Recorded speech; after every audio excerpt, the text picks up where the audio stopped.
Gaafin kiyya garaagarummaa amantaa kana lamaan jidduu jiru خيرا barbaadu. بسم الله الحمد لله الصلاة والسلام على رسول الله صلى الله عليه وسلم قافك يتدي بودا في أصل بؤور أمنتها كان نبيون هندو اتين إرجماني توكملا ولو فكات ذر بؤور سايس أورجينال جل كبايو إلى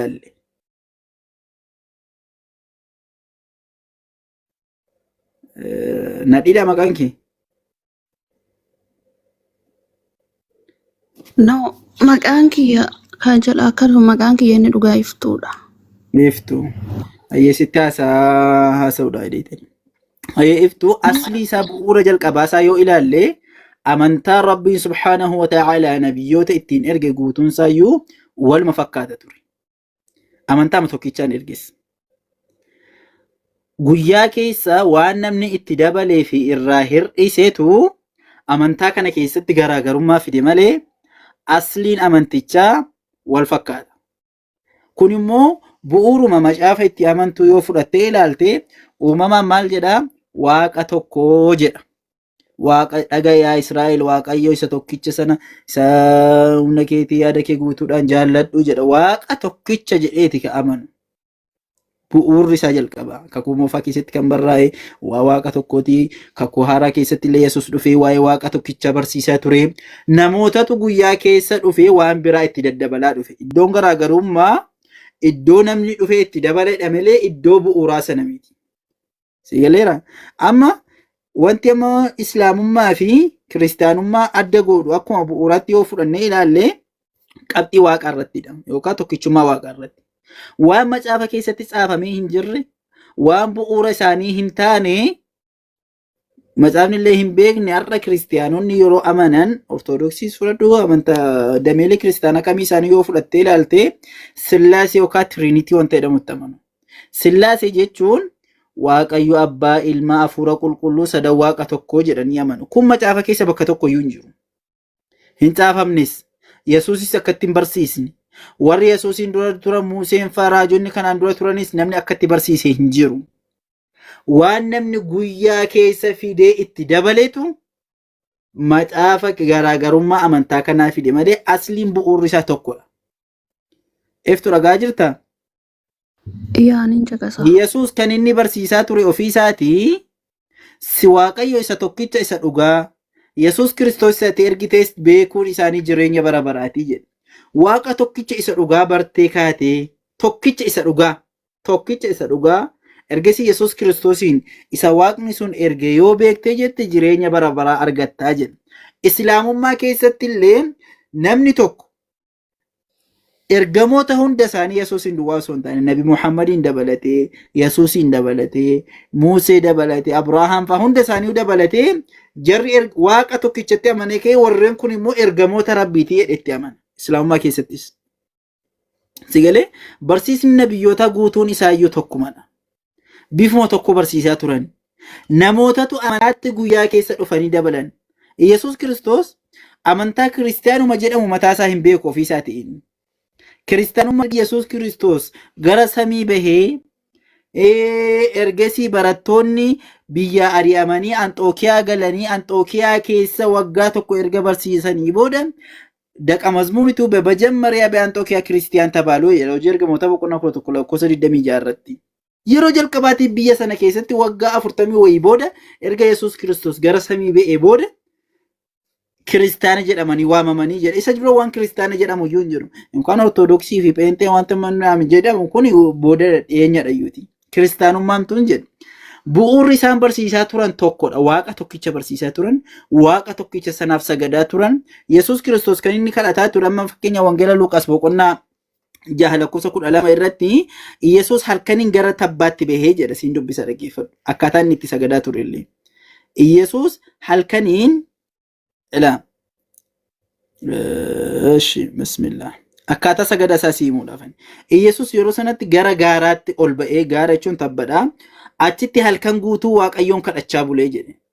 Liyusalli lillaahi waaqa isaatiif sagadaa bule yookaan kadhachaa bulee jedhe. halkan guutuu akkattiin kadhachaa ture waaqa tokkicha sana.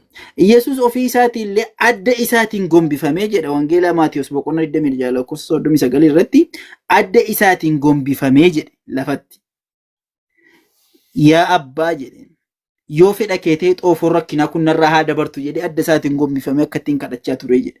Asliinsa akkaataa isaan itti rabbiin gabbaraa turan wal fakkaata ture. Garuu namootatu guyyaa keessa dhufee waan Yesuus hin barsiisii itti dabalanii Sillaasee jedhanii afurri qulqulluun waaqa Yesuus waaqadha sadanuu immoo deebi'ee immoo tokkodha jedhanii filosoofii isaan fidanidha malee asliinsa tokko ture. Jarris waaquma tokko barsiisaa turan nabiyyoonni warri sirrii fi qajeeloo ta'anii. Namoota hordoftootatu amantaa kiristiyaanaa jedhamu keessatti dhufee itti dabaluudhaan itti hir'isuudhaan amantaa sana jijjiiraa iddoon itti wal dhabullee guyyaa keessa itti dhufe malee asliinsaa tokkodha. Nabiyyallaa Iisaan an akka nama muslimaa tokkootti ergama rabbii ta'etti amanaa akkuma nabi Muhammadin jaalladhuttan jaalladhaanii akkuma nabi Muhammaditti amanuttan amanaa akkuma jaaratti amantutti Muuseettis amanaa akkasuma nabiyyoota hunda rabbiin erge kan maqaa isaanii beekuu fi hin beekne illee guutuu isaanii rabbi ergeera jedheen guutuu isaaniitti nan amana. Namni muslimaa kamiyyuu kanaan garaagarummaan jiru maa inni waan namni guyyaa keessa dhufee amantichatti dabale keessa jira jechuudha. Waaqa sadiidha sadanuu immoo tokko jedhanii guyyaa keessa fidanii itti dabalan. Garaagarummaan isa kanadha isin jedha iftu. Okay. Garaagarummaan isaa jechuun amma ati akka kaawwanitti hin beekan garuu akka isin itti ilaaltanii ani hanga har'aatti akkim kaniin baradhee ana biratti garaagarummaa isaa kaniin fudhadhee haala soomatii fi haala salaatatii fi itti kenname isa kanatu xiqqoo gargar ta'e malee akkanaan baradheetti gosa tokko ta'uudha. Akkamitti hojjette amma akkuma ati irraa naa dubbatterraa ana akkam baradheetti jechuudha. Rabbiin tokkichuma ta'uu Yesuus moo ergamaa rabbii ta'uu Sillaasuun illee ana bira akkuma ergamaa rabbiitti hin baradhe malee waaqa isaan argateera dhiifama gidduudha yoonni ergateera ta'e ol galcha. Ayyee itti fufi. Okay.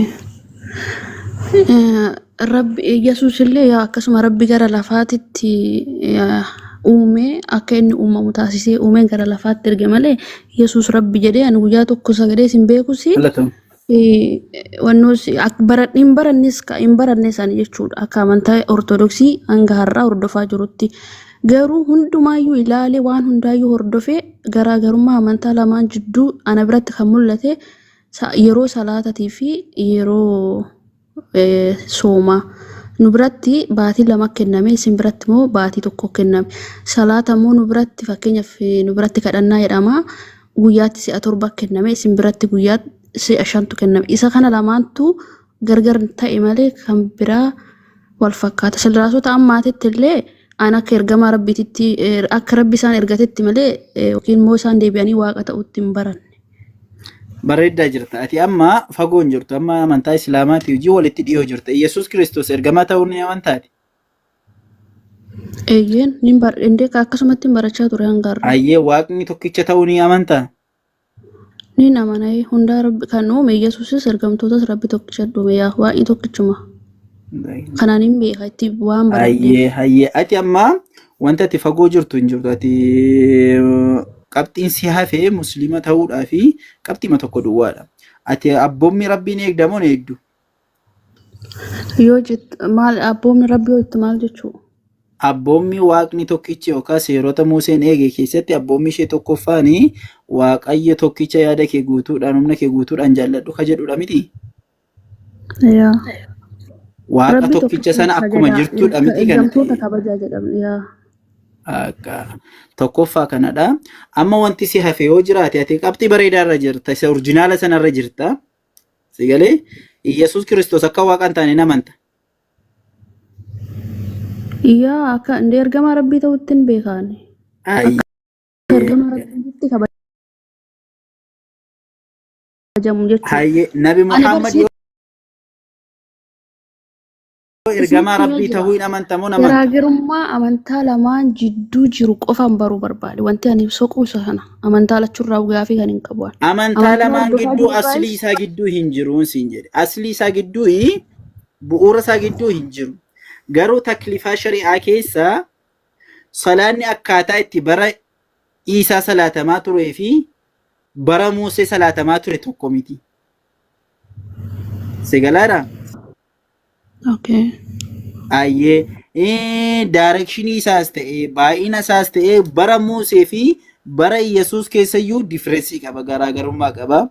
Hinumaa dubartiin tokko Yesuusitti dhuftee gaaf tokko maal jettiini? Ila kun qo'isii dubbisuu laata? Yesuusitti dhufee kana irratti jette dubartittiin akka ati raajii taate yookaan akka ati nabiyyi taate nan argaa jette. Yesuusii maal jedhaa jirti? Akka ati nabiyyi taate nan deebisanii fedhesaa deebisanii akka ati nabiyyi taate nan argaa jette. Garuu maal jette gaafatte? Akka ati nabiyyi taate nan argaa. Yaa gooftaa abboonni keenya jette gaara kana gubbaatti hin sagaduu jettiin. Akkaataa waaqeffannaa yeroo sanaa itti maalti? Iddoo isaan itti waaqeffatan. Abboonni keenya gaara kana gubbaatti hin sagaduu. Isin warri Yihuudotaa immoo lafti Waaqayyoof itti sagaduun ta'u Yerusaalem keessa jira jettuu jettiin. Sigalaadha garaagarummaas jiru. Achi Yesuus immoo maal jedhee deebiseef gaafa deebisuuf dubartiin ana yeroo itti isin gaara kana gubbaattis yookaan Yerusaalemittis abbaadhaaf hin saganne dhufuudhaaf jiraa jedheen. Na amanii jedheetti gaafa sana inni Yerusaalemitti sagagalee salaataa ture. Dubartiin sun immoo abboonni keenya eessatti salaataa ture jette. Gaara kana gubbaatti jettee Tsiyooniin itti agarsiisaa turti. Inni immoo Yerusaalemitti salaataa ture yeroo sana. Bakka itti salaataa ture Yerusaalemis ta'ee bakka kanarraa yeroon itti jijjiiramu ni dhufaa jedhee deebiseef gaafa sana. Sigalaadhaa iftu. Kanarratti maalidha wanti jedhamaa jiru? Garaagarummaan akkaataan taklifaa tokko tokko waan nabiyyootarraa nabiyyootatti jijjiiramu ni jira. Nabiyyiin keenya Muhammad sallallahu alaihi wasallam gaafa ergaman Yerusaalemitti garagalanii iddoo Yesuus salaataa turetti ji'a 16 erga salaatanii booda ergasii Museen Yesuusis akkuma amma sitti dubbatee jijjiirame ture miti. Gara Makkaa yookaan Kaabaatti garagalanii salaatuu jalqaban. Wantoonni akkasii yeroodhaa gara yerootti abdeetti ni ta'u jijjiiramu. Rabbi subhaanahu wa ta'ala akka isaa fedhetu ni jedha. Malee asliin amantaa kan Yesuus barsiisaa tures ta'e kan Nabi Muhammad barsiisan akkasuma kan Museen barsiisaa ture guutuun isaa waluma deeggara malee waa wal diiguun qabu. Iddoo inni itti wal dhabu iddoo inni namni itti dabale duwwaadha. Seeronni shari'aa immoo shari'aan akkaataa itti fakkeenyaaf salaata keessatti lakkoofsisaa fi yeroon isaa garaagarummaa qabaachuu ni mala. Wantoonni akkasii shari'aa adda addaatiinidha kan inni dhufu. Isheen kun mumkin walti garuu asliin isaa akkuma nurratti dirqama ta'e soomni warra kanaan duraa irrattis dirqama ta'eera waan ta'eef Quraanis akkasumatti hin dubbatas jechuudha. Okay. Mee ati Nabi Muhammadiin nabiyyi ta'uu amantaa? Nabi Muhammad jechuun akkasitti hin beeku rabbiin tokkicha ta'utti hin beeka malee. Ayyee rabbii tokkicha ta'utti beektaa. Isaan ergamaa rabbii ta'uu beektaa. Akkasuma Museen faas ergamtoota rabbii ta'utti beekta miti? Yaa. Ati barsiisa Yesuusiin seeraan fudhattee deemuu yoo barbaadde karaa Yesuus qajeelaa sanarra yoo fudhattee deemuu barbaadde erga Nabi Muhammad ergamanii booda immoo akkuma Museetti amantu akkuma Yesuusitti ergama rabbiitti amantu Nabi Muhammadittis ergama rabbiiti jettee amanuun dirqamadha. Waaqni tokkichumadha. Erga Nabi Muhammad Yesuusiin booda waggaa 500 wayii booda dhufan. Isaanis ergamaa xumuraa kan addunyaa kana guutuudhaaf ergaman ta'aniiti kan isaan dhufan. Israa'el duwwaadhaaf ergame Yesuus Kiristoos yeroo sanaan wangeela Maatiyos boqonnaa 10:24 akkasuma wangeela Maatiyos boqonnaa 10:5 haga 6 irratti yoo dubbiste kan inni itti ergame Israa'eloota duwwaadhaafan ergame jedheeti kan inni barsiisaa ture. Ilmaan Israa'el warra akka hoolota manaa badan duwwaattidha. Rabbiin immoo Nabiyyi Muhammadin xumura nabiyyootaa godhee nabiyyoota hundaaf uummata hundaaf erge. Yesuus Kiristoos illee waa'ee isaa bakka hedduutti kakkaasee sarahatan amma maqaadhaan kallattiidhaan akka sanaan keessatti dhibu yoo Rabbiin Quraana keessatti nutti himee maal jedha Quraana boqonnaa 91 lakkoofsa 6 irratti wa mubashiran bi rasuulin ya'ti min ba'di ismuhu Ahmad ergamaa booddee koo dhufu kan maqaan isaa Ahmed Muhammad jedhamu isin gammachiisuudhaaf dhufee jedhee Yesus Kiristoos illee uummata Israa'elitti bisraat yookaan oduu gammachuu itti ibsaa ture. Kanaaf warri Yihuudotaallee eegaanii turan isa durallee dubbatamaa ture waan ta'eef. Har'aa wantoonni tokko tokkotti dabalamee maqaan tokko tokko jijjiiramuun hin mala Baayibilii keessaan. Kanaaf Yesus Kiristoosiin ergamaa Rabbii ka ta'uu kan amantu ta'e ergamoonni Waaqa guutuun isaanii ergamaa ta'uu kan amantu yoo ta'e